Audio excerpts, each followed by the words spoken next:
Hello, everyone, and welcome to another episode of the Beyond 10 October podcast.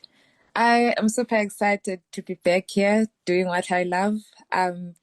It's been quite a break, Nyana.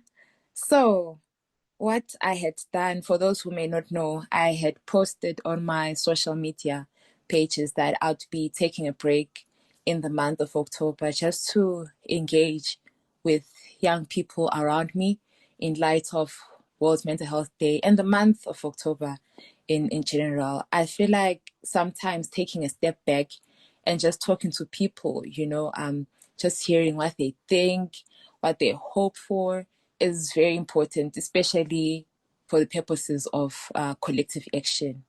So, yeah, where to start now? The month of October. It's been very interesting, you guys. But before I get into my reflections altogether, I just want to point out something I realized, in general. I I just realized that as we grow older, it's difficult to say, oh, the month of October was a great month or the month of October was terrible, because as you grow older, you just have to learn to embrace sunshine and rain. So I'm saying this because I had a fair share of ups and downs like during the month of October. I cannot entirely say it was a great month for me. I can also not entirely say it was terrible. So it was just okay. And that's fine. And I think sometimes this is something we miss as young people. So I just want to encourage you guys before I get into um, what I got up to in the month of October to actually embrace that, hey, it's fine to experience both sunshine and rain at the same time. There is nothing wrong with you. There is nothing wrong with how you live your life. There is nothing wrong with your priorities. Life is just life. Yeah. End of story. So now I'll get into my highlights of the month of October. So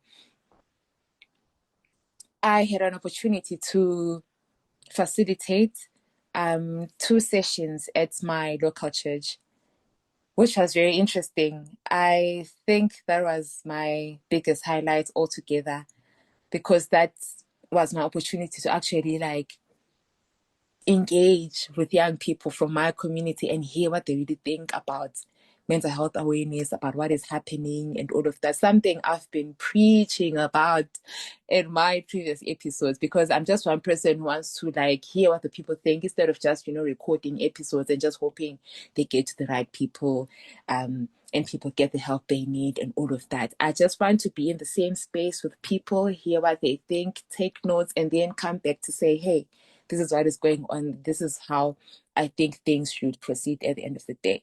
So my topics were centered on conflict resolution and childhood trauma and how it affects people in their adulthood. I already have an episode on that, so it was quite interesting now presenting it in front of people, hearing what they think and all of that.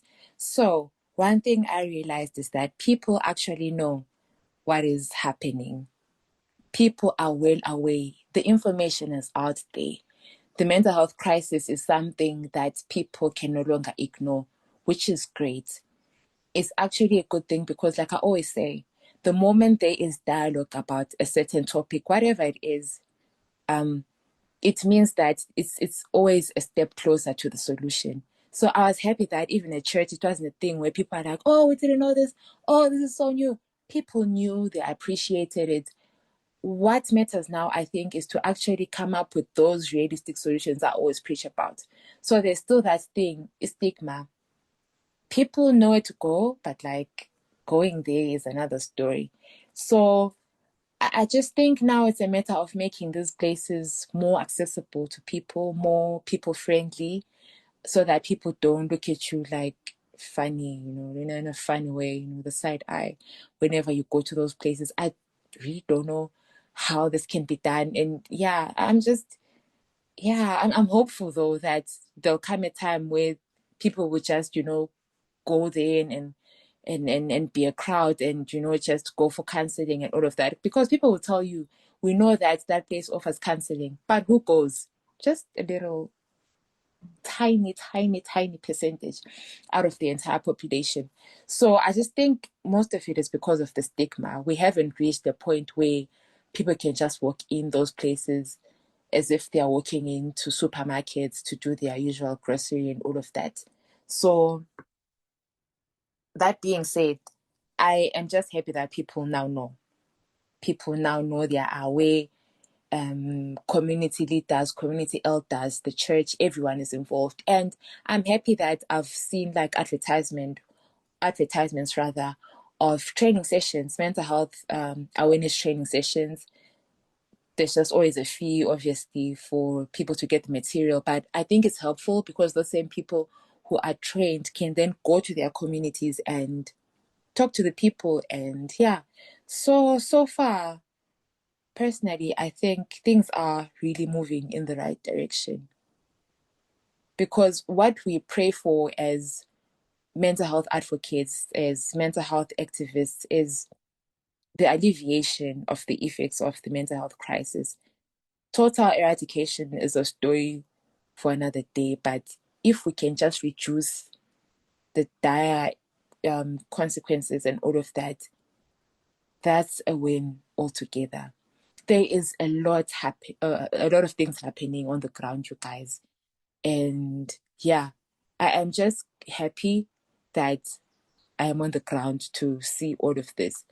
I've always preached in my previous episodes that it's important to be on the ground. It's important to talk about this thing with real people. It's important to da da da da da. All of those things. So this is a full circle moment for me. Yeah, I am happy that I can actually now talk to the people, hear what they think, and then come to the podcast and share what is happening. Hoping that the listeners will also be encouraged to think about these things deeply. And one more thing I just want to emphasize on is that me being in my community at the moment and noting down all these things is very important, because podcast culture alone is not enough to drive the message where I come from. There is already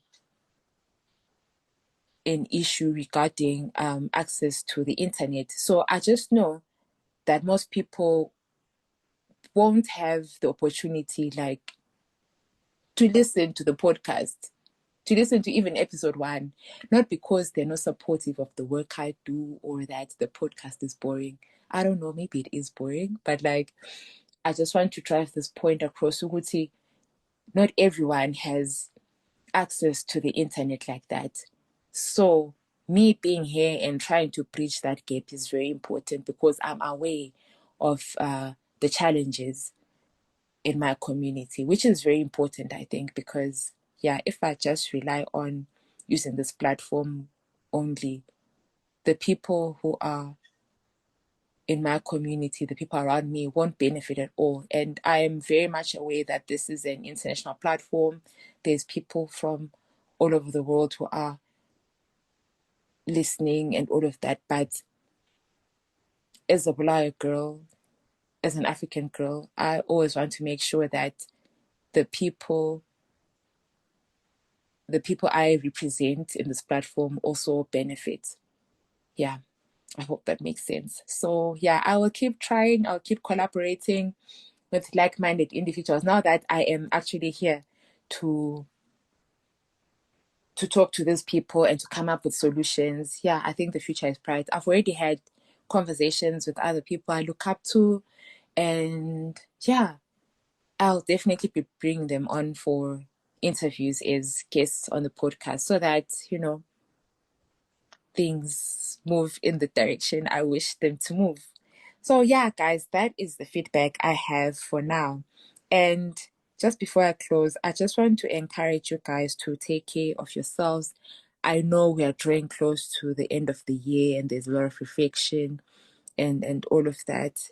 It's heavy for some people.